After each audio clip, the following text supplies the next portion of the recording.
Hey everyone, on this Movie Monday episode of ByteSized Talks, I'll be reviewing the new Expendable movies, the fourth iteration of that, and we'll be talking about if chips and salsa are in fact undefeated.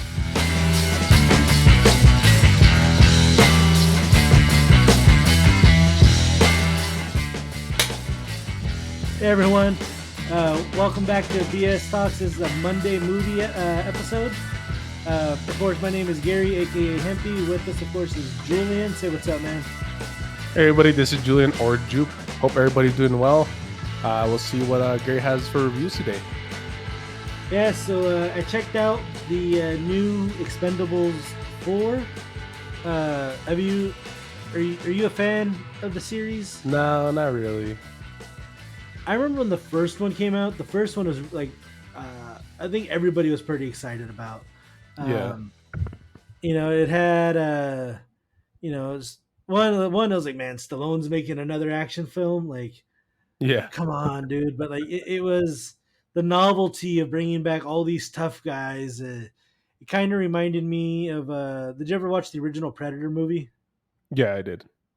You know, there's all sorts of like legendary things that happen on the set of that, like between Arnold, uh, uh, making a bet against Jesse, the body Ventura. He was a wrestler at the time, now like Yeah. governor, now conspiracy theorist. Uh, but Arnold told the people who were like doing the costume fitting, it was like, oh hey, tell Jesse when you measure his arms that they measured bigger than mine, an inch bigger. So he's like, all right. So Jesse Ventura sees Arnold and is like, hey Arnold, looking a little small there, bud, as he like flexed his arm.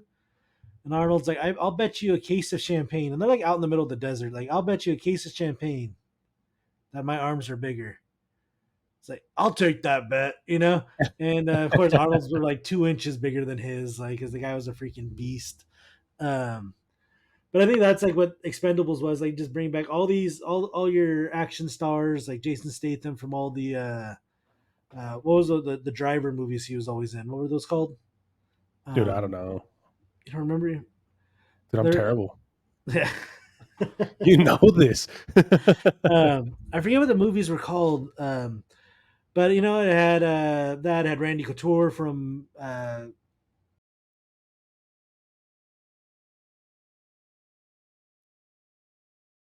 Okay. so these movies have always been they knew what they were. They were just a shoot 'em up, action packed, over the top, macho, you know, turn off the brain, let's watch it blow up for 2 hours type of a deal. Yeah. Um, so I say when with anything within that box, that structure, the maximum I could give it on a scale of like a just terrible, non-concise, non-functioning movie to absolute masterpiece, makes you cry or go through all the emotions, or cinematically wonderful. The score is amazing. I think the most one of these action films that are just over the top and there's no underlying story about a where it's like the reluctant hero or the guy whose like wife and son were murdered and then he has to avenge them. Like just like a shoot 'em up movie. I think the best it could be is a 6 out of 10. Okay. I think fundamentally like that's it. That's its most. It's capped at. That's its glass ceiling would be a 6 out of 10. Um, I watched it. A lot of some new cast members. Really weird for Megan Fox to be an expendable. She's Like on there? Damn. She hasn't she's made a on there. movie in a while. How old is Megan Fox? Dude, at least mid-30s. You have Google look on your other screen. Like, now I mean, she was the it girl like when the first Transformers. Transformers movie came out, Yeah. and at that point she was playing somebody who was 18, 19. I think a high schooler, like so like 18 Yeah. years old, senior high schooler. And that was what 2006 or 7. So 13 She's years ago. 2008 or 9, I think. Yeah. So Uh she's 37. 37. The problem I had with her character, like she looked amazing, looked great, but like the first scene you see her, like it's the prototypical, like the makeup wasn't great, and that her face was like a whole shade lighter Oh than the shit. rest of her body because like the foundation didn't match. And I'm not Yeah. even I'm no makeup artist. You know, obviously I got bags and all sorts of shit going on. Uh, I don't sleep well. Uh, uh, but like her face was like expressionless.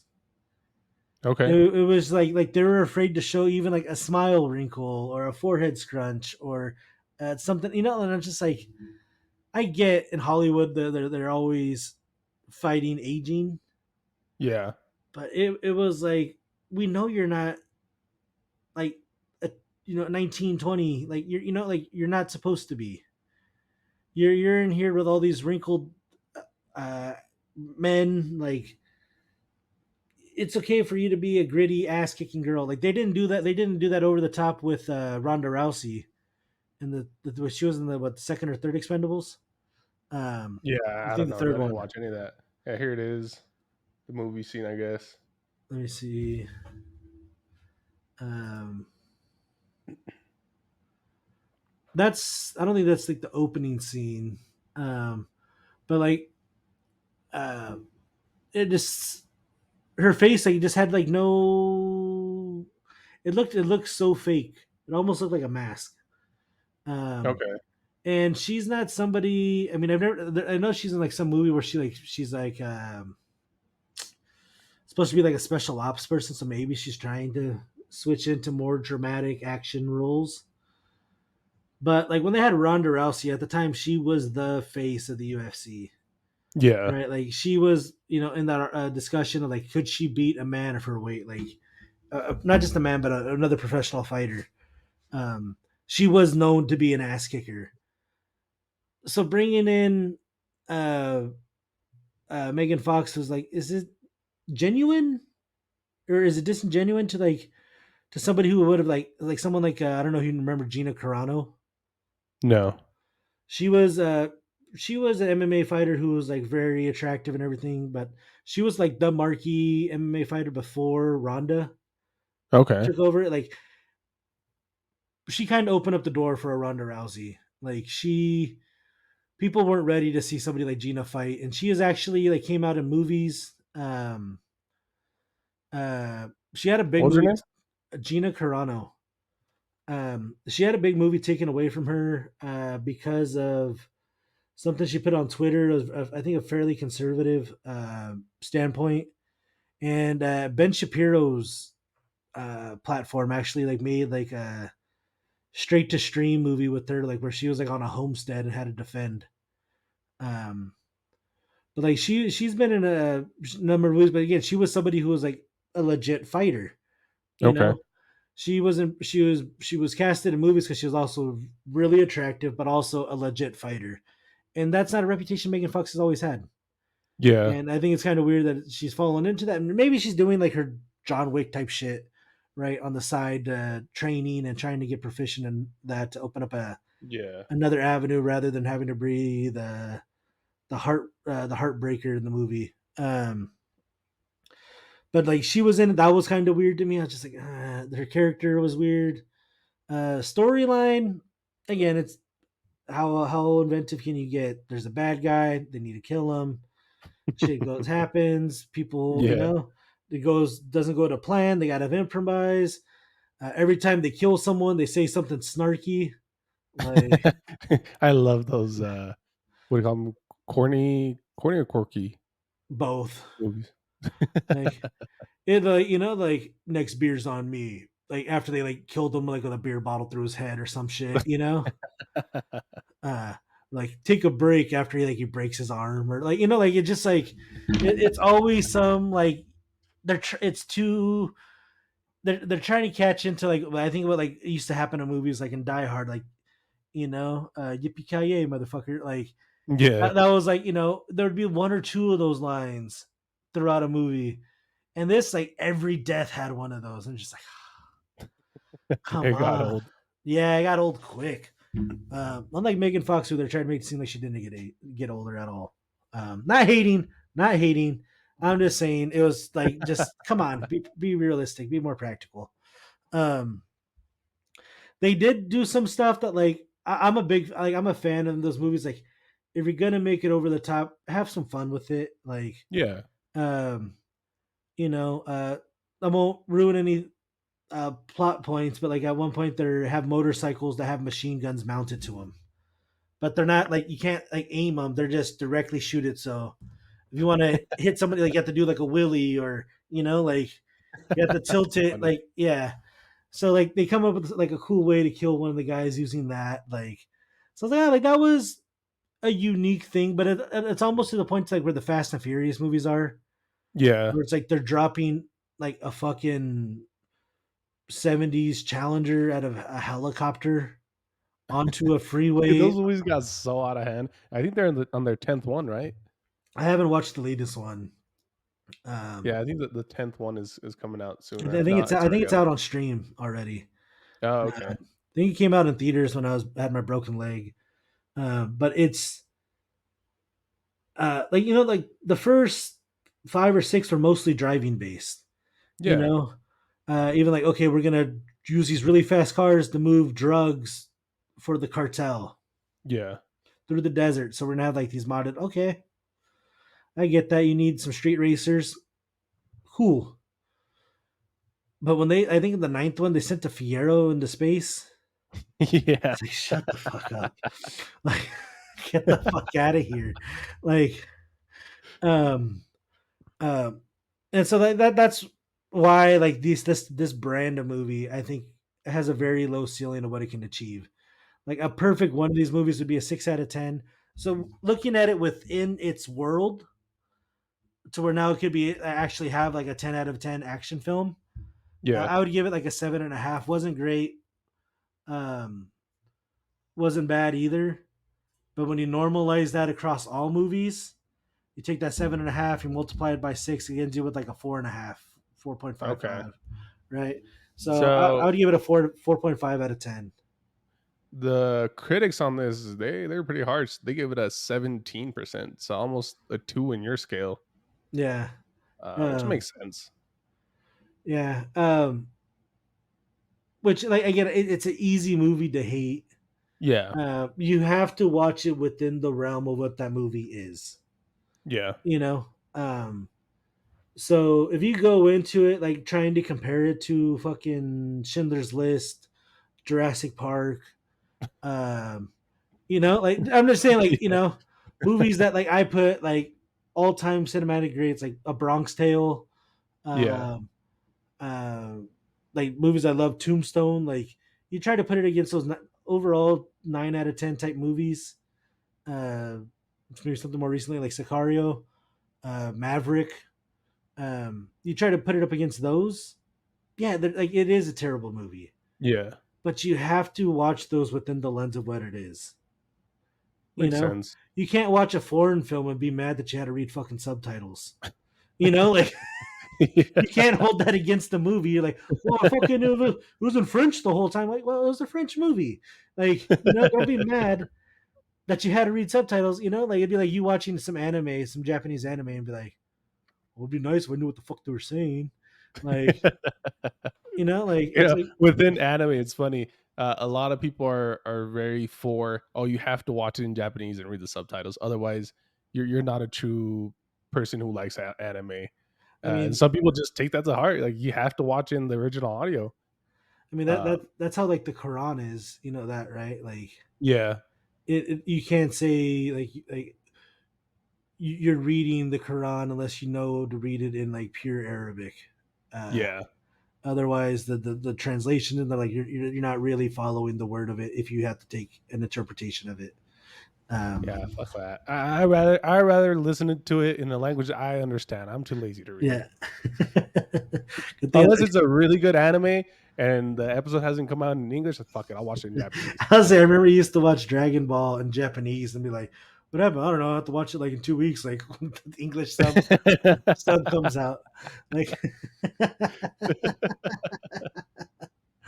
um, oh, and I guess I get bonus movie I could throw in there. A Million Miles Away, a Netflix streaming movie. Oh yeah. Um, so what's his name? I think his name is Jose Hernandez. Yeah, that's right. Um, Great story. I saw the guy talk like on a 3 hour podcast. I want to say it was on Jocko Willink's Jocko podcast. Um, and the story is a guy who grew up uh, child to migrant workers. His parents used to follow the harvest season in California, so they would move from like Bakersfield up to Northern California, like Salinas. And then they'd move, like they kept moving, and then they'd spend like the winters in Mexico, where like the parents are trying to build the house. Yeah. Um, and I don't want to ruin anything of it, because maybe if you watch the movie without knowing the story, you'd be like, oh well, it's actually pretty good. Like, but knowing the story, they they ruin the essence of it. Yeah. And I say that because like the role in which the teacher in there, Miss Young, plays, the conversation she had with his dad was wildly different, and the retelling that he gave when he was doing it in an open form podcast format. Um, he led the dad to realize the decision of what he was doing to his children. Like, she didn't try to lay it out on top. Um, the guy went through a cultural identity crisis to where he was trying to assimilate to be American, and when he got into like being like a little like cholo gangster type guy, like running in the wrong crowd, and then he finally like um, saw that he was hiding from like being himself. And like there's one, I remember him telling a story where like all the kids would want to go to his house because like when they run like these fundraisers and stuff, or like decorate floats for uh like uh like the homecoming week and stuff. And like his house was a party that had music. His mom was making quesadillas and everything, and everybody's like, "Oh, this is amazing!" And that's where he realized, "Oh man, my family's amazing. My Yeah. culture, my people are amazing." And that's where he fell in love with like being Mexican again. And that kind of happens in the movie, but I felt they could have put in another 15 minutes that was true to him in the story. Um, that would have connected better. And there's just certain parts of it I was like, man, they did that so poorly, and it kind of ruined the movie because they didn't tell his story the full. It was very much a cleaned up version of it. Like for those of you guys who have watched the movie Flaming Hot, it'd be like if the guy went straight from selling burritos to working at Frito Lay, and there was Well, no. not just working on Frito Lay, just working on the machines itself without knowing like the backstory to it. I think Yeah, there's a lot that movie left out. yeah. Um, like just in general, not showing what his background story was before he became an engineer is kind of where they missed the mark. And Julian again's talking, not talking about Flaming Hot, but getting back to A Million Miles Away. So you ended Yeah, up yeah. watching Sorry, it. huh? What was You that? ended up watching it. Yeah, I watched it.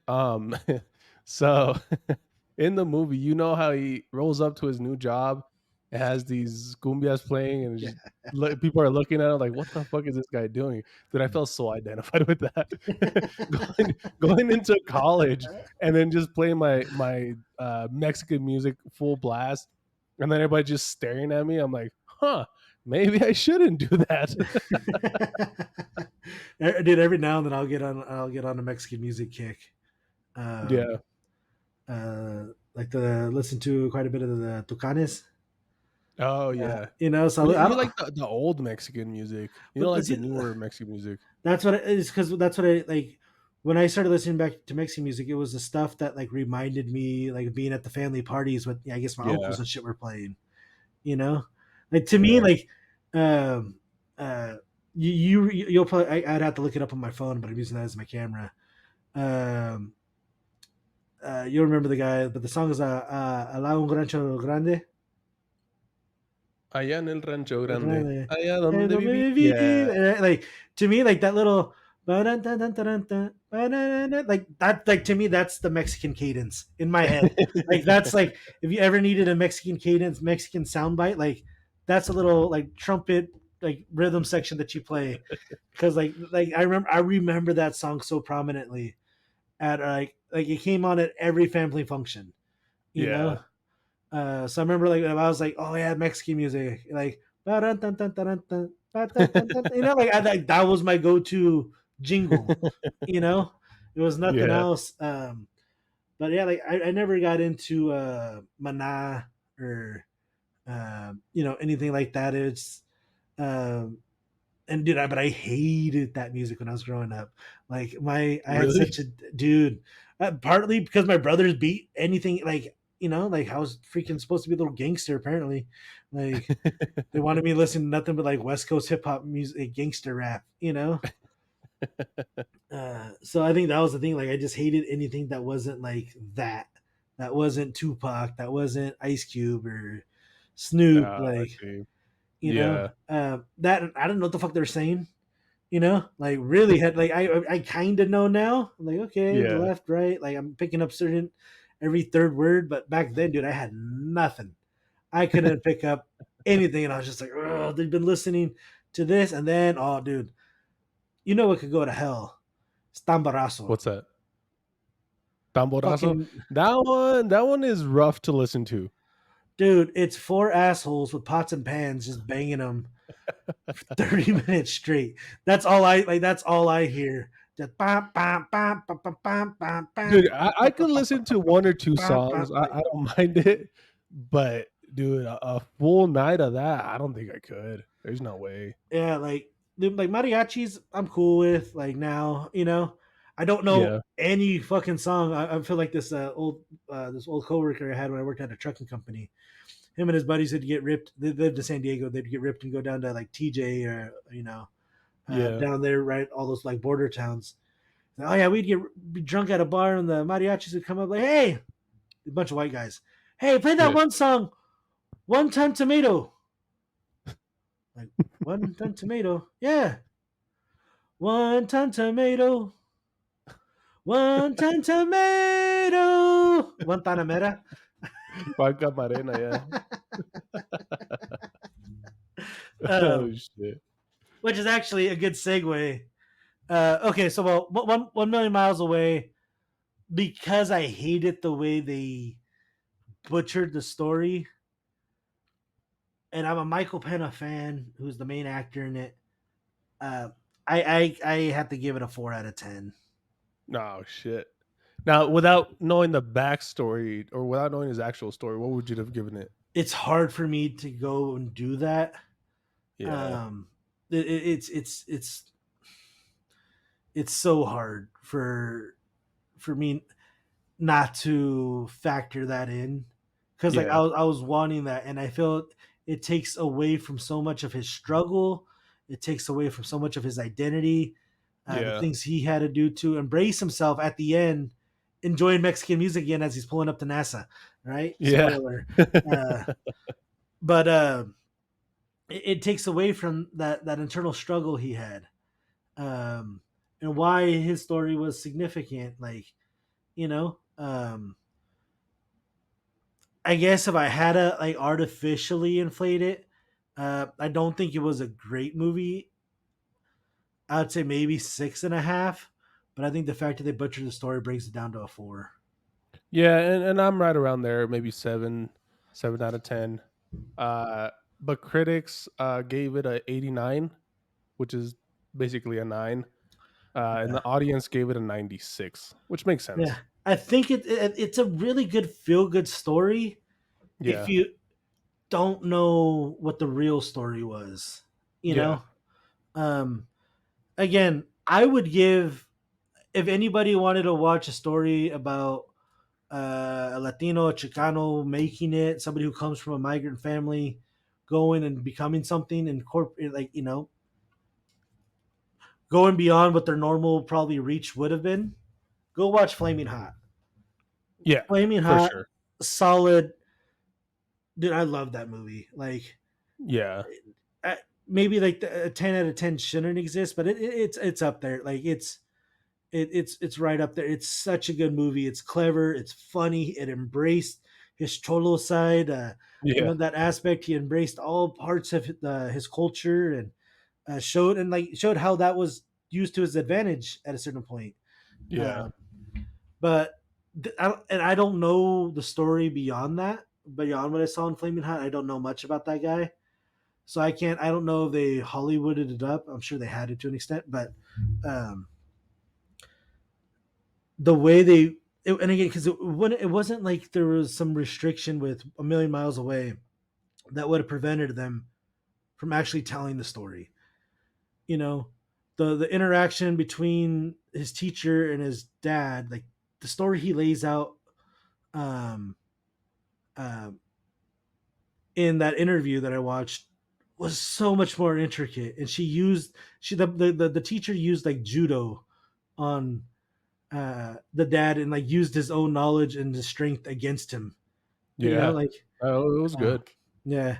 Do you think I should tell that story real quick? Do you think it takes away like it's a spoiler? I would say, tell it because they don't really tell it on there. That's Yeah. what sucks about that. So he had a teacher that saw promise in him in A Million Miles Away when he was a young kid, and she says, "I want to go home. I want to go to your house to talk to your parents." And he's like, "Oh man, I was excited because when we had company over, we were eating carne, man. We were having meat for dinner. I was all stoked, you know. Like I knew my dad was going to buy some asada or something, you know. Like, so I remember like that was a part that he was talking. Like, you know, he got amped about. I was like, oh man, like I loved when family came over because we were eating good that day, not just rice and beans, you know. Um, it's like so she came over and she's like, you know, she told my dad she was concerned about our education, and my dad stopped her and was like, "Look, I know we move around, but we have to for money. We follow the harvest, and we move on a Friday, and they start school on the next Monday. And when we leave for the season, we always get all the assignments that they'll have for the rest of the year. And they're at home. We're in Mexico. They do the assignment. So I'm doing everything I can for my family. And in talking to the dad very briefly, she realized, okay, the guy has been in agriculture his whole life. He knows agriculture. That's his world. Outside of his family, like professionally, this guy's dad, agriculture is his thing. So she goes, sir, if I had a couple acres of land and I gave you a fruit tree, could you plant it for me? So, yeah, senora, I'd be able to walk around. I'd find the place that has the right slope where it'd get enough water, not too much water, that it would do really well and give you fruit. She's like, okay, what if after, I don't know, 6 months I asked you, no, let's move it elsewhere. Could you find another place to uproot it and move it? He goes, yeah, I could do that. You wouldn't want to. I would tell you shouldn't. But yeah, that's something I could do. And then, what after another 6 months, I told you to do it again? He goes, oh, but senor, you wouldn't want it. That you know what to do that because the roots would be weak, the plant wouldn't really take to the soil, and it probably wouldn't develop fruit. And I see what you're saying. Thank you. And the teacher said, I'm done here, and got up and left. And so she used his knowledge of Yeah. like transplanting an actual plant, how that damages it, and then he saw that he was doing that to his kids. Yeah. And so in doing so, like the dad was like, okay, we'll stay here, we'll figure it out, but you guys are gonna live in one area, one school, and get through it. And that's how that teacher changed his life. And they show part of it that she made him into a dreamer, in a sense, not like dreamer politically, but philosophical dreamer. Um, Now the movie tells it, and they show how impactful it was. But if we look at the grand scale of things, it was that single decision that yeah, that allowed him to become who he is. It wasn't like, oh yeah, his dad was convinced by his teachers. Not just that; it's that because of that, he was able to accomplish his dreams. yeah, because you take one iteration away to see he would have been Beto, right? Yeah, Like his cousin in the movie, that would have been yeah, him. To maybe not the full extent of what happened to that guy, but that was him had that teacher not changed his life. yeah, And she changed it by showing a little bit of effort and going and going out of her way to make a difference in that family. yeah, And it's made a staggering change in the lineage of that family. yeah, Um, so that's why I hated that. I didn't like the movies because I was like, man, they took away so much of the heart of the movie. yeah. Um, but I guess uh keeping it Chicano. My undefeated. What I'm proposing is undefeated. In the realm, I'm going to uh, the arena I'm going to enter it in is appetizer, and that's going to be chips and salsa is the undefeated appetizer. No. Let's hear this. Do you want Chips my and salsa? do you want to counter? Do you want to make an argument against it, or do you want me to give you my arguments for it? Go with the arguments. Let's see what you have first. Okay. First of all, economics, both from consumer, right, and the Mhm. restaurant. Consumer, chips and salsa typically free, right? Most Yeah. places are going to give you chips and salsa for free. Dude, who doesn't love a free appetizer, right? Yeah. What other place? What other appetizer is almost uniformly given out for free? Nothing, Yeah. right? Salads, bread like only comes after you've ordered a meal, but you'll sit down, chip, salsa. Can I get you something to drink? Right? It's Yeah. delivered before anything else, so it's free. So I'm putting that as a win. Consumer side, on the kitchen side, especially a small operation or even at the large scale where they're able to recycle all the stuff that they're not using. That's where the old tomatoes, hey, chop them up, blend them up, make them into salsa. Oh, we Yeah. got some chiles that are about to turn. Chop them up, blend them up, make them into salsa, right? Oh, we got a bunch of tortillas that are going bad. Chop them up, fry them up, make them into chips, put them out there with Yeah. the salsa. So it helps the revenue on the back end by recycling and maybe lessening the carbon footprint of said Mexican restaurant, right? Alright. So I think it does a great um, addition to finances on both ends. All right. Food wise, the chips and salsa could be added to your plate of food that you order. I love eating rice and beans with a chip.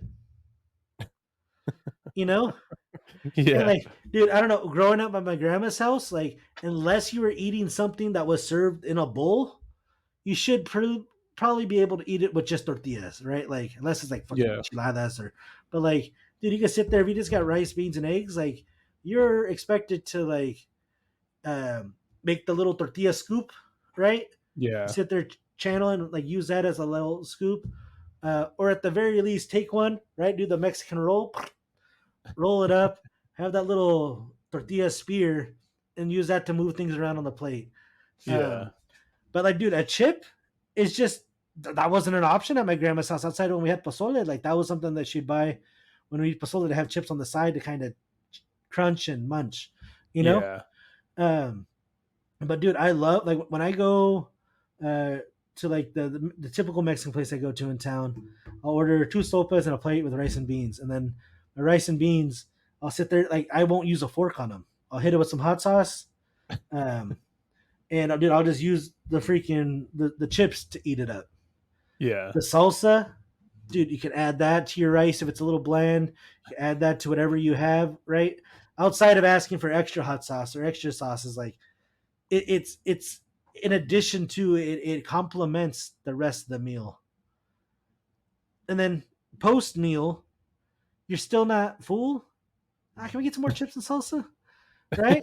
That's such a dick move. Don't do that. Coming from a waiter's point of view, don't do that. but dude, Order a okay, fucking dessert or something. but dude, being broke, you could go get a little like spend like $8 on a burrito, get free chips and salsa, get that soda with unlimited refills for a buck 50, right?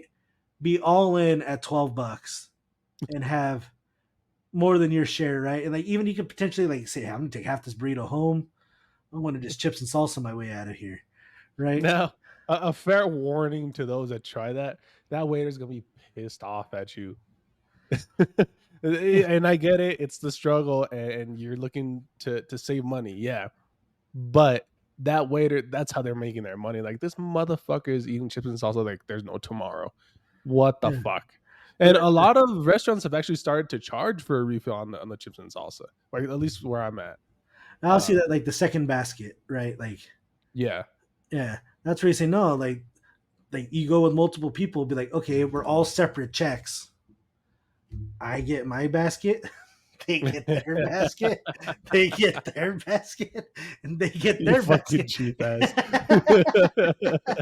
Now, but here's the thing: at a certain point, you don't care about that extra $2, $3. Yeah. Once you're making hoolie money over there, fucking Joop dollars, yeah, well, it's another basket. Go ahead, you know.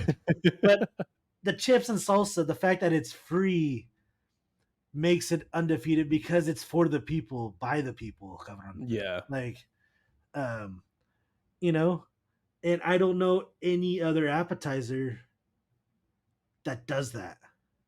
So I see the angle where you're approaching this from is not is it the best appetizer, but it's the best option when it comes to the consumer and the restaurant in general. In the world of like appetizers, like if you blindly have to like recommend like what's gonna be like chips and salsa is a good go. Even at a non Mexican restaurant, they have chips and salsa. It can't be that fucked up. Right? Yeah. It might not be authentic, but it's still gonna be enjoyable. Yeah. Um, Chicken wings, dude. You go to some places, they're great. Sometimes they don't fry them right or they bake them, and the skin tastes like elbows, right? Like Yeah.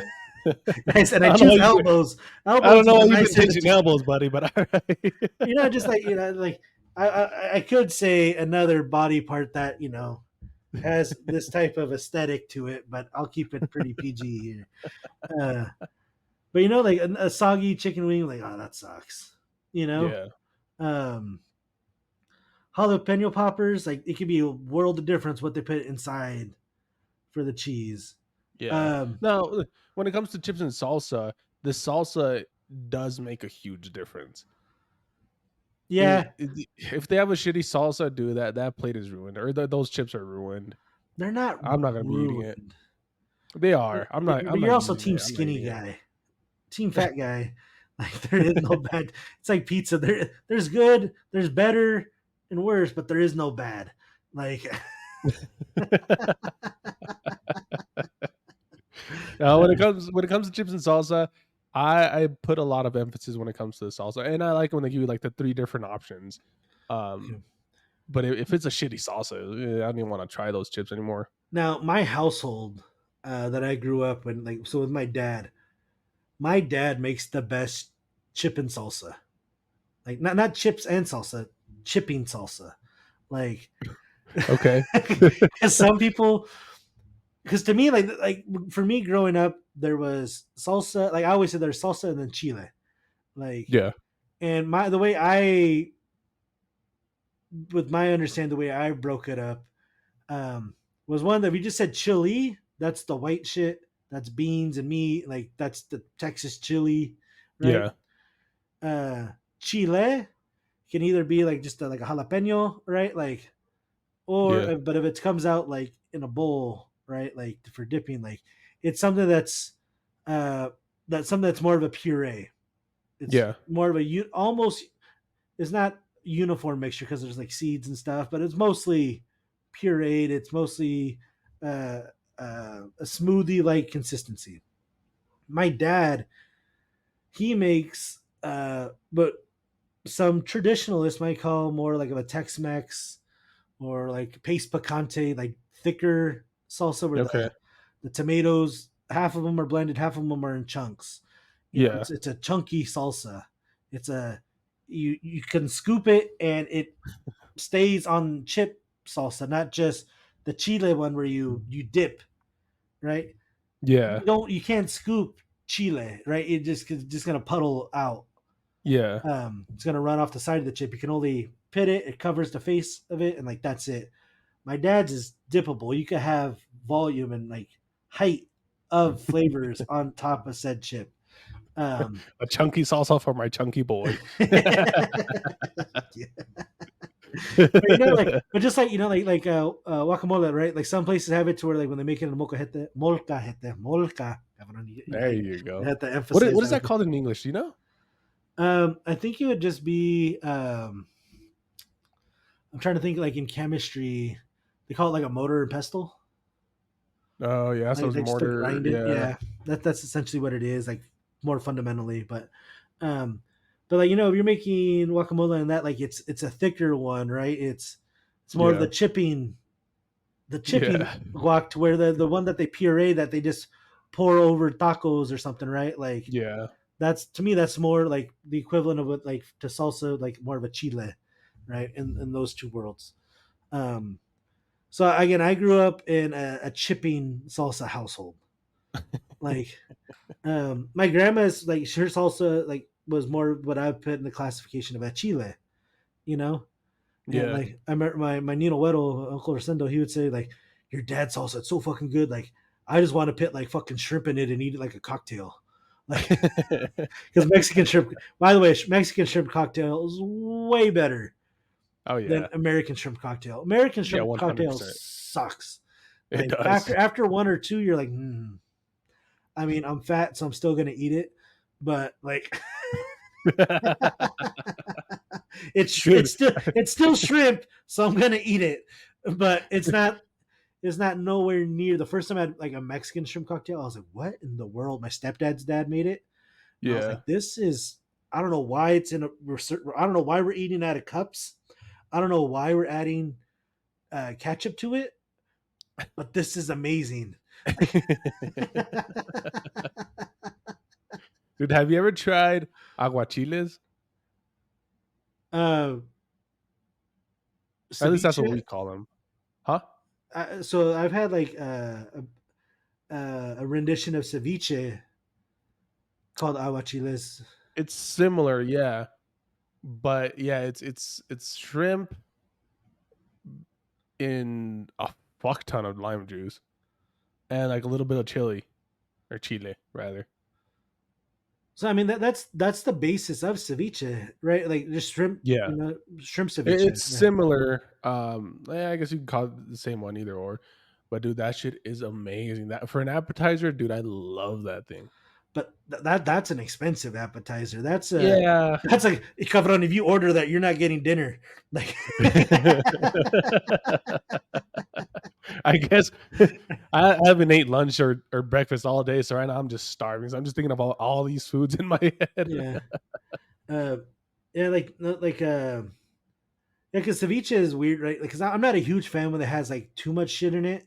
Yeah. Um, like dude, once you start throwing in fucking, dude, my stepdad, he'll start fucking throwing like if he gets hungry, he starts like just what do we have like. He'll start throwing in those fucking smoked clams and shit that come in little containers, and Oh, those are he's fucking amazing. oh, dude, like who cans loogies? Like Do you like oysters? I've never had them outright, but it's just like there's why pass the shrimp? Like why why you've gone too far. You've done too much. Like you don't I need to. I Like think it's a nostalgia thing to where um my parents used to take us to like a seafood place like once a month or something, and we would always order oysters. Once a month, that's sad. But we'd order oysters and shit, and dude, I love oysters. God, that's very Italian about your childhood traumas. That I like oysters. Back when the family was happy. Um, no, dude, with me, oysters.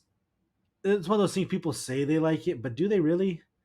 Because they had to like, oh no, it's good, but once you add this and that and this and that to it, and it's like, well, I don't think you like it. I think you like chile and lime juice, and Yeah, that could be it too. like try an oyster by itself, like Now I've had oysters by themselves. and you're like, Granted, granted, these oysters. So I walked into a restaurant. I was like, it's a seafood place in Denver. So I went there. which I don't know if that should be like the basis of comparison. Anytime I you're in a know. landlocked city, So, like you're in like oh seafood, like it better have an ocean touching it, like yeah. So I went there and I saw the prices of one oyster, $20. One oyster. I was like, what the fuck? Why is this so expensive? And it turns out, apparently, according to them, they fly them out every day to that restaurant so they can serve them fresh. Like, all right, fuck it, I'm gonna try it. And I ordered one, and I didn't put any lime juice or salt or anything. I was just like, fuck it, this is meant to be ate by itself. And dude, it was all right. I wouldn't say I was like, I don't know, but it had that like salty sea taste to it, which is pretty good. Yeah. Um, have you ever had Rocky Mountain oysters? No, what the fuck is that? I've never had them, but they're bull testicles. I've had bull testicles. Yeah, So you've had Rocky Mountain oysters. I guess I have. Yeah, I didn't know Oh. that's what you call them. Yeah, I just with oysters, I'm the just the consistency seems Yeah, weird, and I get it. Like they could be delicious once you put all this stuff, and it's like, like, but do you like that's like me saying I like coffee, but I only drink frappuccinos. yeah, that's You true. know, or somebody's like, no, if you like coffee, you get a freaking espresso. You know, like Yeah, if you, fucking smokers love just dark coffee. yeah, well, smoking kills a lot of your taste buds. Yeah, So smokers, they typically that's why it's like a motif of like bikers. Like they're also smokers, but they also drink a lot of whiskey because it just yeah, kills a lot of your shit. So you need something that's a high profile taste to come through. yeah. Um, yeah, but dude, chips and salsa is king. Um, From I'm the a, way you're approaching it, yeah. Best appetizer out there? No. but yeah, but it's one of those things. If you're scoring it, it comes out on top. Scoring it across multiple fronts. Yeah. When it comes to the best tasting appetizer, no. I mean, it depends a lot on the place, on the salsa, and it could differ from here and there. But yeah, I'll give you this one by technicality. TKO. Well, me and my brother Chris went to a restaurant one time, and they used to have, they gave you chips and salsa, but 20% of the chips were colored, like red, green, or blue. Oh yeah, yeah. And my brother Chris is like, "Hey man, I'm paying for dinner. My one rule is I get all the colored chips." And I was like, What? I don't think they tasted different, but I was just like, They don't. that's kind There's of a no fucked up thing to difference. claim outright. Like that I get all the colored chips. And I was like, I guess, like, fuck it. Like Oh shit. um oh, and then we got fact checked in one of our episodes. I was told to tell you that it's not the Black Hawk helicopter that has the camera that follows. I know who the fuck this was. I know who corrected us. It's an Apache attack helicopter. Apache, that's Said right. Blackhawks Yeah. are more for personnel transfers. Apache's That the makes assault sense. one. Yeah. Yeah, it was a helicopter. um, yeah, but let's go ahead and wrap this up. So, guys, if you go out and watch Expendables, let us know what you thought of it. Overall, maybe within the world of action flicks where it ranks. Go check out A Million Miles Away. It's a good story. The way they present it on Amazon Prime, it's a better story if you go and read the guy's book or check out one of his in-depth interviews. His Jose book is Hernandez. actually called Reaching for the Stars. If anyone Reaching for the wanted Stars. Check it out. The guy has an incredible story, overcoming the it. He odds, does. and all the and it wasn't had nothing to do with luck. It's hard work, like I Oh was. yeah. So if you guys could give us a like, give us a follow, hit subscribe, hit that thumbs up, share us with your friends. We appreciate all the support you guys are giving us. Joel, you got anything else? No, I think that's it, man. Share us, like it, subscribe, do all that, and hope to catch you guys on the next one. All right, see you guys. Take it easy.